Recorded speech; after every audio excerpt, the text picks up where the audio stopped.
So this is machine number 1,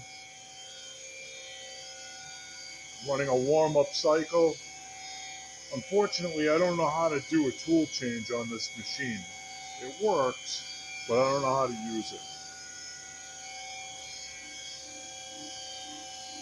Running at 5,000 RPM. Spindle's nice and quiet.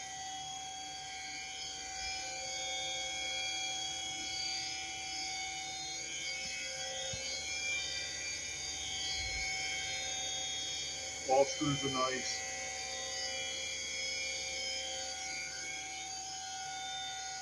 Alright, so I'm going to get video number 2 now.